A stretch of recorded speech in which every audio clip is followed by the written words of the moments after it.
নেপালের এই ভয়াবহ বিপর্যয়ে এ রাজ্যের অনেকেই নিখোঁজ। যেমন কসবার বাসিন্দা সুস্মিতা ভট্টাচার্য, তার কোনো খোঁজ পাওয়া যাচ্ছে না। তার পরিবারের দাবি রবিবার তার সঙ্গে শেষ যোগাযোগ করা গেছে। বিপর্যয়ের ছবি দেখে উদ্বেগে সুস্মিতা ভট্টাচার্যের পরিবার।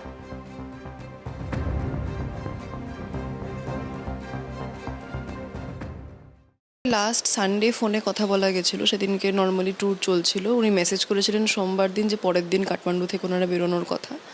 কাঠমান্ডু থেকে বেরোনোর পর কাল থেকে আর কোনো কন্ট্যাক্ট করা যায়নি। তো ওনাদের কালকে রাতের পরশু থেকে তো আগের দিন বললো যে নেপাল টিবেট বর্ডারে ওনারা পৌঁছেছিলেন, যেখানে থাকার ছিল। সেখান থেকে পরের দিন ইমিগ্রেশন করে টিবেটে ঢোকার কথা ছিল। তো সকাল 6:30টায় ওনারা গেস্ট হাউস থেকে বেরিয়ে গেছিলেন। তারপর থেকে আর কোনো কন্ট্যাক্ট করা যায়নি। ট্যুর এজেন্সি যে বলেছে ইমিগ্রেশন মানে যে বর্ডারটা সেখান থেকে কাছেই সুমন গেস্ট হাউস বলে গেস্ট হাউস ওনারা ছিলেন, সেখান থেকে সকাল 6:30টায় ওনারা বেরিয়ে গেছিলেন। আর এটা তো স্ট্রাইক করেছে 8:30 8:45 নাগাদ। তো ওরা এজিউম করছে হয়তো ক্রস করে যেতে পেরেছিল বা পারেনি, শিওর বলতে পারছে না, তবে ওই টাইমটা ওটাই আর কি। একজন কাউকে রেস্কিউ করা হয়েছে এমন সংবাদ আপনারা পেয়েছেন? আজকেই জানতে পেরেছি যে একজন ওনাদের টিমের, ওনাকে একটা ছবি পাওয়া গেছে যে রেস্কিউ করে তোলা হচ্ছে ওই সেম গ্রুপের।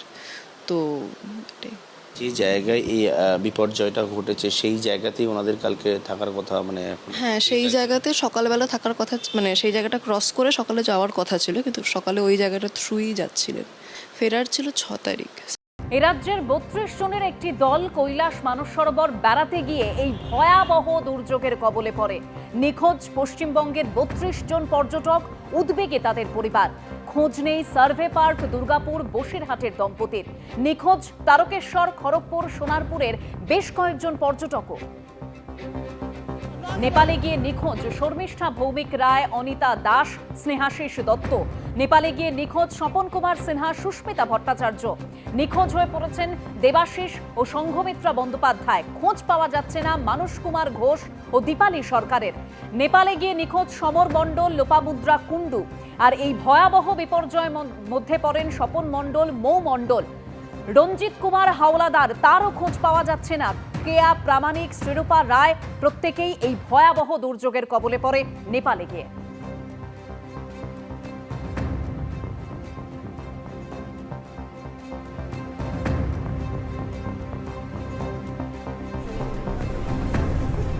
ये जो बैठक थी ये कारण से किया गया कि किस प्रकार से हम लोग भारतीय समुदाय को जो वहाँ फंसा हुआ है उसको किस प्रकार से मदद दे सकते हैं और क्या कुछ किया जा सकता है हमारे लोगों को रेस्क्यू के लिए, उनके रिलीफ के लिए, और साथ ही साथ जो ह्यूमैनिटेरियन असिस्टेंस हमारे तरफ से जा रहा है सबको बेहतर कोऑर्डिनेशन के लिए किस प्रकार से हम लोग एक देखिए, जब भी इस प्रकार के कोई भी काम होता है तो ये टीम वर्क है, तो सबको मिलके बात करना और इन्फॉर्मेशन शेयरिंग बहुत ज़रूरी हो जाता है। तो वहाँ पर जो लोग काठमांडू आए हैं, काठमांडू से तो लगातार यहाँ हम लोग कनेक्टिविटी है, तो उस माध्यम से वो लोग आ जाएंगे हमारे यहाँ, कोई उसमें कोई दिक्कत नहीं होनी चाहिए।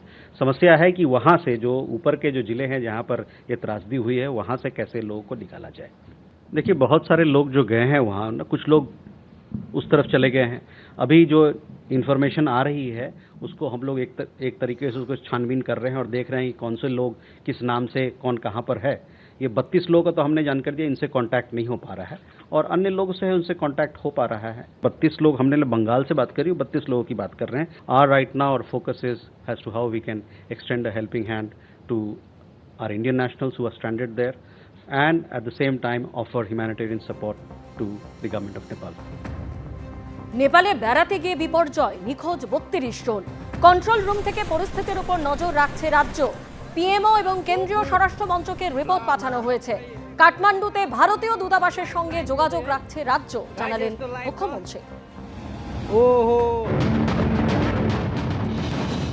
আমরা 32-33টা কল পেয়েছি, তার মধ্যে ওই একটা গ্রুপেরই মিসিং আছে মোর দ্যান 30।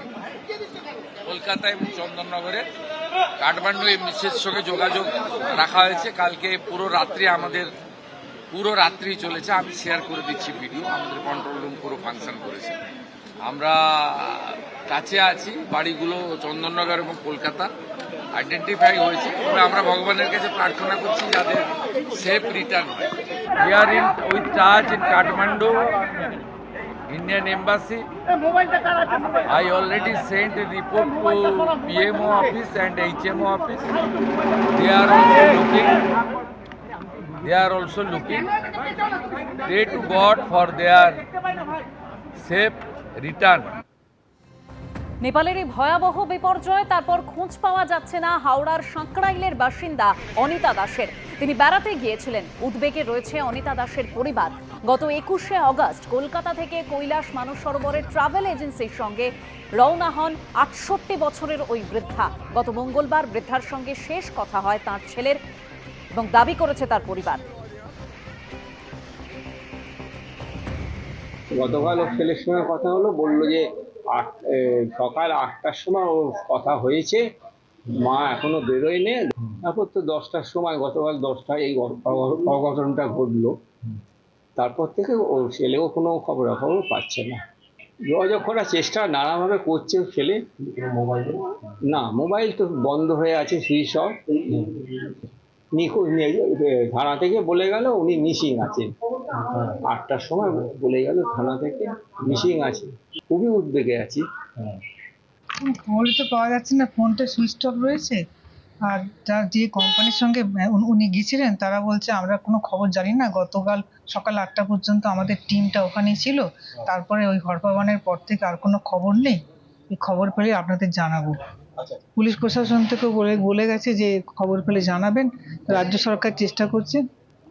এই ভবানী ভবনের সঙ্গে যোগাযোগ ওনার ছেলের বৌমা করেছে।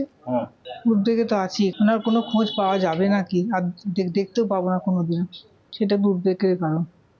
এবিপি আনন্দ, এগিয়ে থাকে, এগিয়ে রাখে।